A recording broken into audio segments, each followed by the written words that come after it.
السلام عليكم ورحمة الله وبركاته. أهلا بيكم في فيديو جديد. عذرا على تأخر الفيديو ده، ولكن الفيديو ده كان محتاج ترتيبة كده وقعدة، حتى يعني كتبنا له نقط. في نقط هنا مكتوبة وفي كلام مهم مكتوب.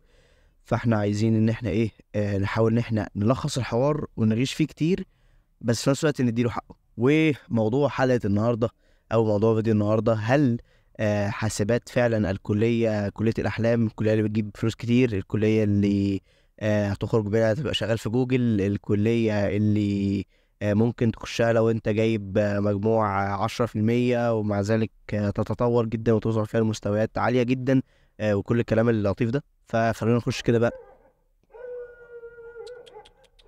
فخلونا نخش في الموضوع على طول، ولكن لما الكلاب دي تسكت عشان الموضوع صعب الصراحة. خلينا نتكلم عن أول نقطة، وهي مغالطات الترند ده نفسه. الترند بتاع كلية حاسبات، أو الترند إن أنت تخش كلية حاسبات عامة وخلاص. عايز بقى تعمل فلوس خش، عايز جايب مجموع قليل خش، عايز أي حاجة فاهم خش حاسبات. الكلام ده غلط تماما، ومع خط سير الفيديو هتفهم ليه الكلام ده غلط. خلونا أول حاجة نتكلم عن نظام الدراسة عامة في كلية حاسبات بشكل عام، والكلام اللي أنا هقوله ده هيبقى ساري على جميع كلية حاسبات في أي كانت جامعة. نظام الدراسة: انت ما بتدرسش برمجة صرف. انت ايوه في برمجة بتدرسها وكل الكلام ده، بتتعامل مع لغات برمجة كتير وكل الكلام اللطيف ده، ولكن انت مش بتخش اللي هو انا داخل اعمل ستارت اب بتاعتي، انا داخل اعمل اقوى ابلكيشن في الكون. الكلام ده ما بيحصلش. نظام دراسة الكلية غريب شوية. انت بتدرس حاجات كتير جدا ملهاش اي علاقة بمجال البرمجة بتاعك، على الاقل في اول سنة. انت هتلاقي نفسك بتاخد انجليزي، هتلاقي نفسك بتاخد فيزيكس، هتلاقي نفسك بتاخد فيزياء، يعني هتلاقي نفسك بتاخد كالكلس، اللي هي مش عارف هكتب لك اسمها بالعربي، بس يعني هتاخد البتاع ده كتير قوي، يعني هتلاقيه ملازمك كذا سنة، ممكن يلازمك مثلا لحد سنة تالتة عادي. هتلاقي نفسك بتاخده. هتلاقي نفسك بتاخد مواد ملهاش أي لازمة تانية، زي مواد بيزنس ومادة انتربرنورشيب سكيلز. هتلاقي نفسك بتاخد مواد ليها علاقة بالكرياتيفيتي. يعني أحيانا في ناس أعرفها كانت بتاخد مواد ليها علاقة بالرسم، يعني تفهم معاني الفنون والفهم والكلام اللي ملوش لازمه ده.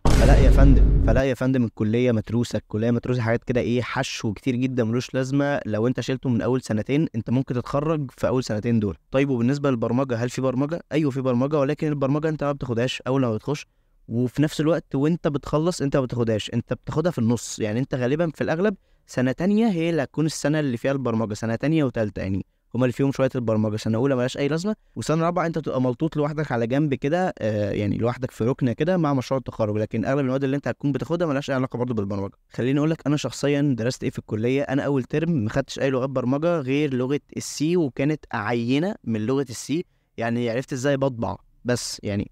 فاعتبرني ما خدتش حاجه اصلا. تاني ترم دخلت في ماده اسمها بروبلم سولفينج. ماده البروبلم سولفينج دي هي اللي كانت الكور بقى بتاعه السي. دخلت اتعلمت سي، اتعاملت مع بوينترز، اتعاملت مع ميموري، اتعاملت مع حاجات كتير جدا. فتقدر تقول ان انا في سنه اولى كلها اتعلمت لغه السي. دخلنا بقى في سنه تانية، وتقدر تقول ان سنه تانية دي هي ذروه المواد البرمجيه. وعشان اوضح، انت ما بتاخدش اللي هو تفاصيل التفاصيل، انت بتاخد قشور القشور، قشور القشور بمعنى الكلمه.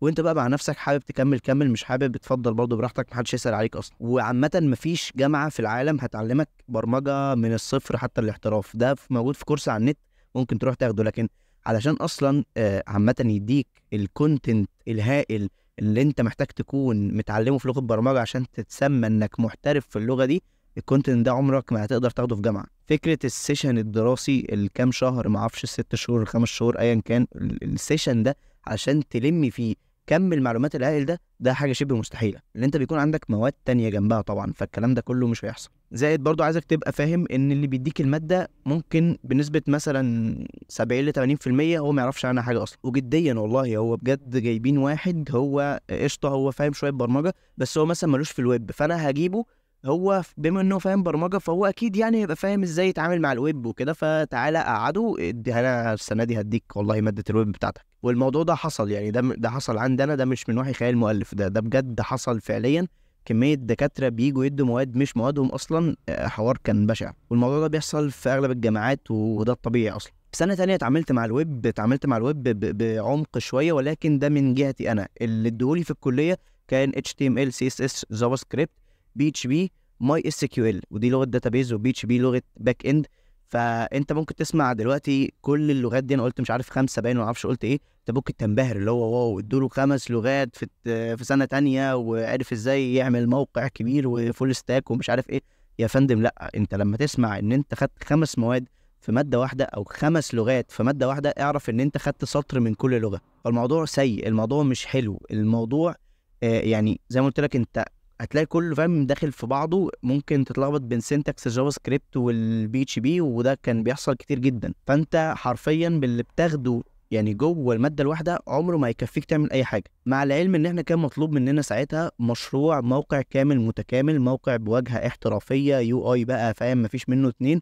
ومع العلم ان انا واللي فاهمين ويب، انا ما خدتش ساعتها غير التيبل، يعني كان انا اعرف اقسم الصفحه ان اعمل لي اوت للصفحه. انا في الجامعه ما خدتش غير التيبل. ساعتها انا متذكر انا قلت للدكتور واحنا ما بناخدش حاجه زي الفليكس بوكس والجريد والكلام ده، هو اقسم بالله ما كانش يعرف ايه ده اصلا، وكان فاكره تكنولوجي جديده، يعني هو كان فاكرها حاجه لسه نازله جديده، حاجه لسه نازله من السنه اللي فاتت اللي قبلها.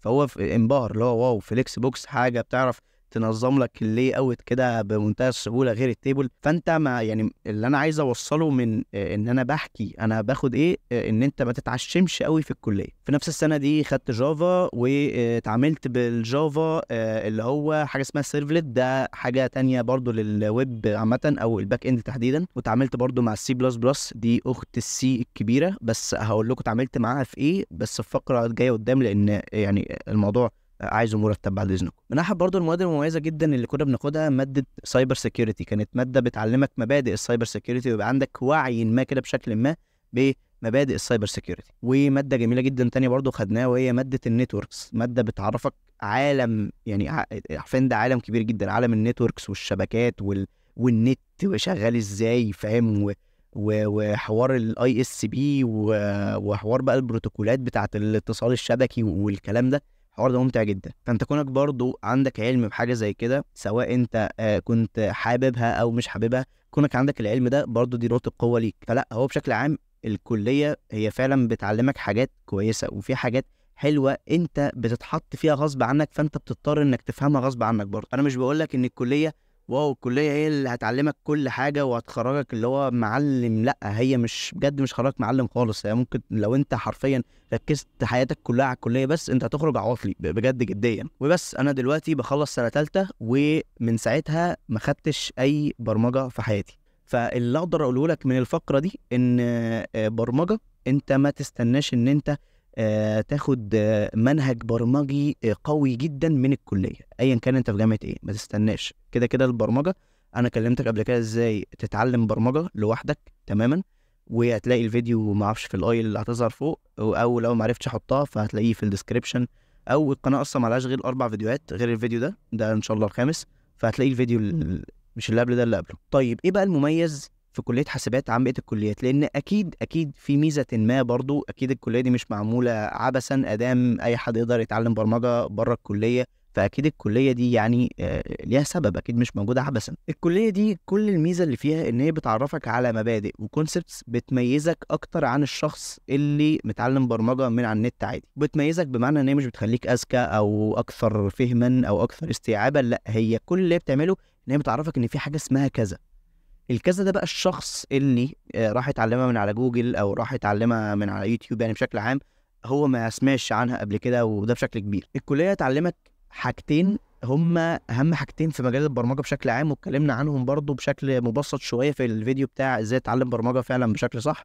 وهما حاجتين اتنين، وهما ده ستراكشرز والالجوريثم. حتى لو انت مش هتتعلمهم صح في الكليه، وبرضو ده بشكل كبير مش هتعلمهم صح، مش هتعلمهم بالشكل الصحيح المظبوط بتاعهم، لان الموضوع معقد. مش هتلاقي دكتور اللي هو متمكن جدا من الموضوع الا بجد لو انت وقعت في شخص فاهم المادتين دول، فانت هتطلع عن تيل صدقني. فالمادتين دول تقال، المادتين دول بجد هم الكور بتاع البرمجه كلها، ايا كان التراك اللي هتتعلمه، ايا كان المجال اللي انت عايز تخشه، ايا كان اي حاجه في حياتك، ايا كان القسم اللي انت هتتخصصه، فالمادتين دول لازم دايما يبقوا معاك. ازاي تتعامل مع الداتا ستراكشرز، ازاي تتعامل مع البيانات، بمعنى اصح الماده دي بتعلمك ازاي تتعامل مع البيانات، ازاي ترصها، ازاي لو انت عايز تعمل شيء معين فهتبقى رصة الداتا بتاعته هتفت في الشيء ده بس، يعني مثلا هتفت في تري مش هتفت في لينكد ليست مثلا، يعني ده حاجه تكنيكال قلناها في النص بس مش مهم.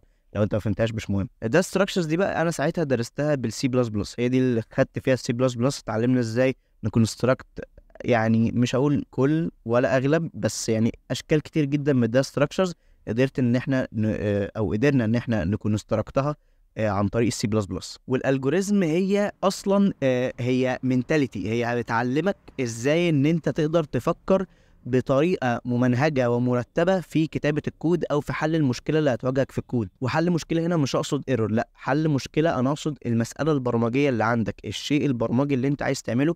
ده في الحاله دي عندنا بنسميه مشكله. انت عندك مشكله ما وانت مطالب ان انت تحلها. فانت الماده دي لو انت فهمتها فعلا واستوعبتها، انت هتكون قوي جدا في جزئيه قليل جدا اصلا اللي بيكون قوي جدا فيها. وزي ما قلت لك، الشخص اللي بره كليه حاسبات هو اصلا مش بيكون عنده العلم الكافي اللي هو يا انا لازم اتعلم الجوريزم، انا لازم ابقى محترف ده ستراكشر، انا لازم ابقى مش عارف ايه. هو كل اللي هو بيكون فهمه من النت عامه ان هو داخل يتعلم والله تراك الويب مثلا، فانا داخل اتعلم تراك الويب. تراك الويب اتصدمت فيه بشويه داتا ستراكشرز غصب عنك كده كده هتتعامل بيها، قشطه هو فهمها. لكن هو فهم الكونسبت ما وراءه؟ هل هو فهم الداتا ستراكشر ده شغال ازاي؟ هل هو فاهم ان انا دلوقتي والله انا في الكيس دي تحديدا انا محتاج استخدم زي ما قلنا قبل كده، هحتاج استخدم لا تري، هحتاج استخدم لا جراف، هحتاج استخدم لا لينكد ليست وهكذا. فدي الحته فعلا اللي بتميزك بشكل ما عن الشخص اللي ما دخلش كليه حاسبات. ولكن الكليه بتزنقك في حتت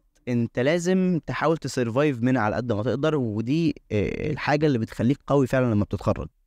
طيب دلوقتي هل الشهادة هتفرق معايا في الحالة دي؟ يعني هل الشهادة فعليا هتكون العائق الوحيد أمامي اللي هتخليني مش عارف أشتغل في شركة كبيرة أو الكلام ده؟ أنا هجيب لك من الآخر، كده كده أنا متخرجتش، أنا لسه بخلص سنة تالتة، السنة الجاية هي إن شاء الله آخر سنة.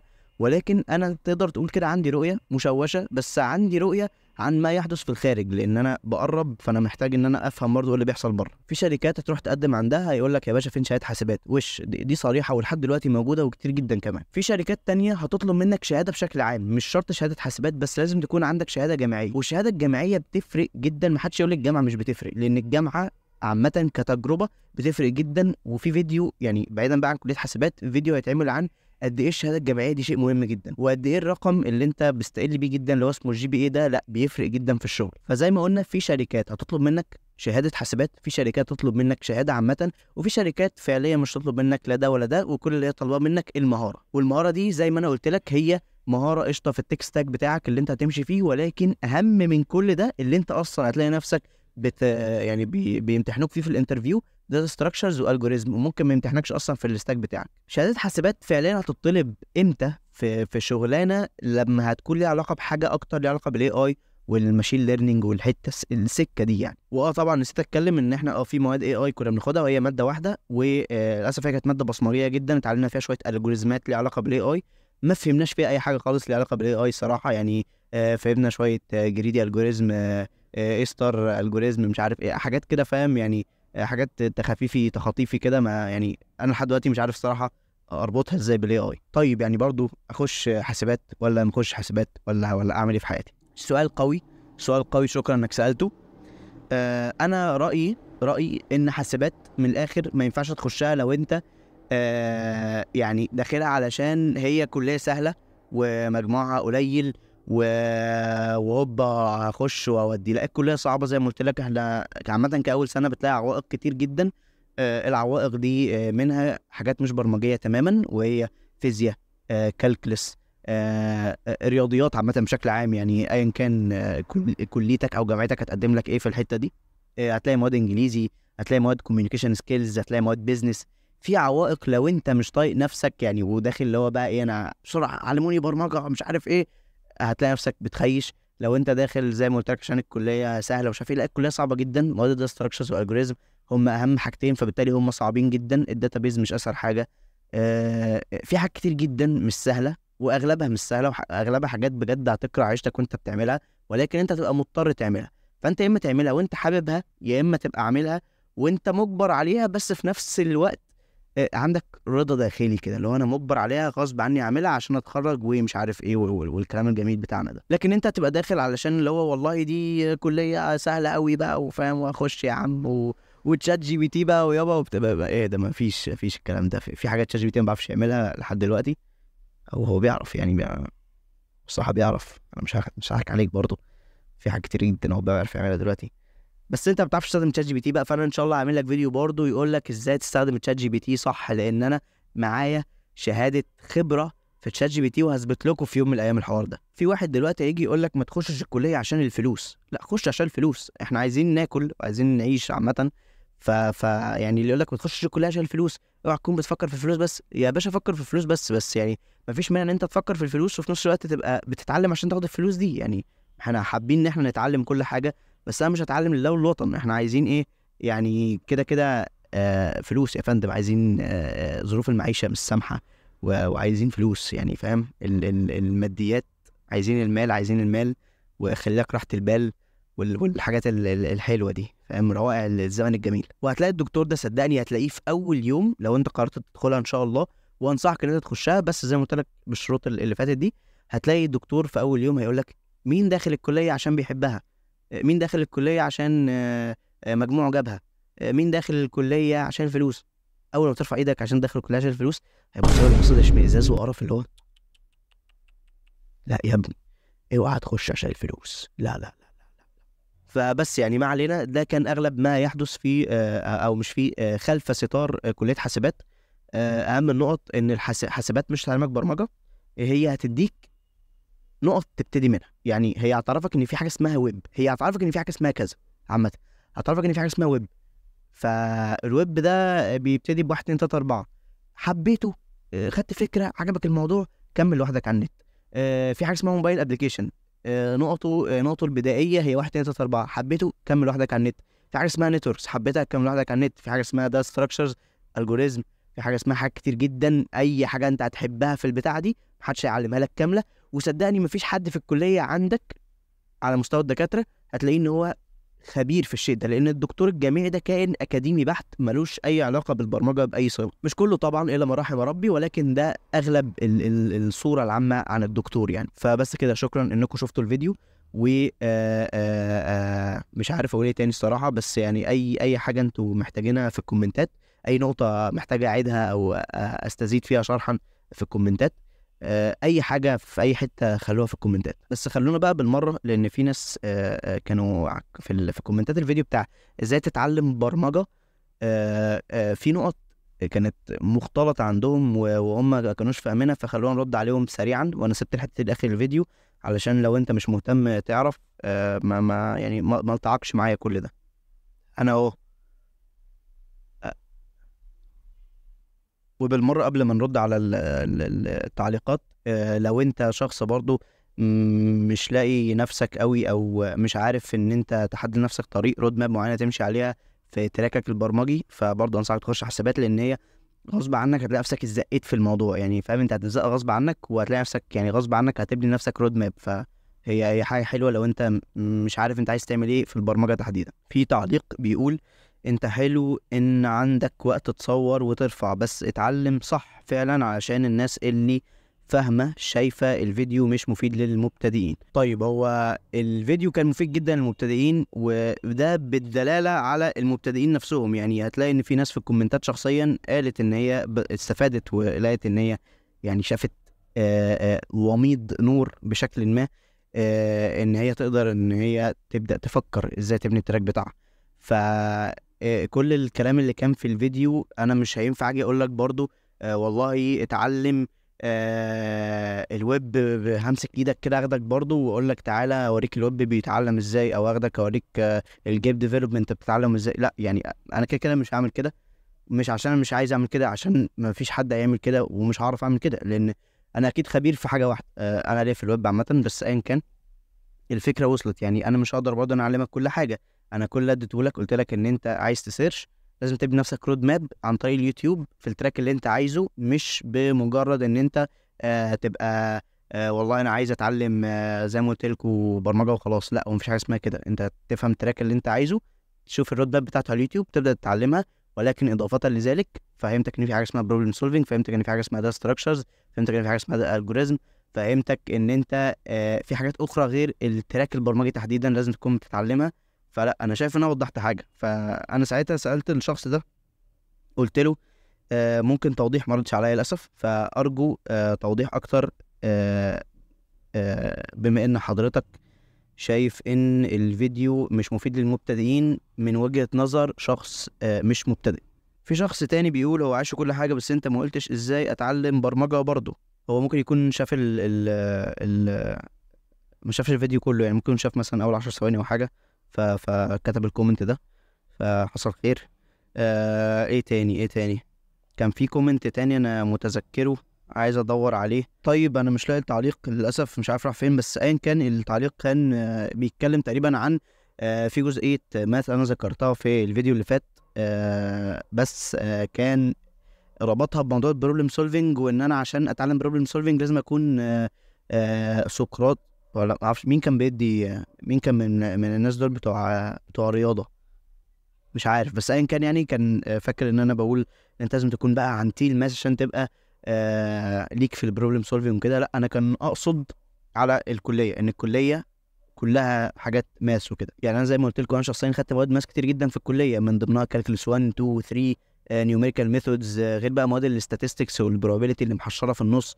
فلا يعني انا بتكلم على الكليه، ان الكليه انت فيها كتل ماس كده رخمه، ولو انت مالكش فيها هتزعلك جامد. لكن بالنسبه للبروبلم سولفينج لا، يعني جزئيه الماث اللي انت محتاج تتعلمها للبروبلم سولفينج هي حاجات سبيسيفيك كده، مش الدنيا كلها، ولكن برضو في شويه ماث كده كده هتضطر ان انت تدخلهم يعني عشان تتعلم بروبلم سولفينج. بس كده، شكرا انا شفت الفيديو وناسف على الاطاله. وتاني لو في اي حاجه احنا ما غطيناهاش يا ريت تكتبوا لي في الكومنتات ان انتم محتاجينها، ولو في اي ضوضاء هحاول ان انا اشيلها في المونتاج ان شاء الله. وبس كده، شكرا انك شفت الفيديو، واشوفكم الفيديو الجاي ان شاء الله، والسلام عليكم.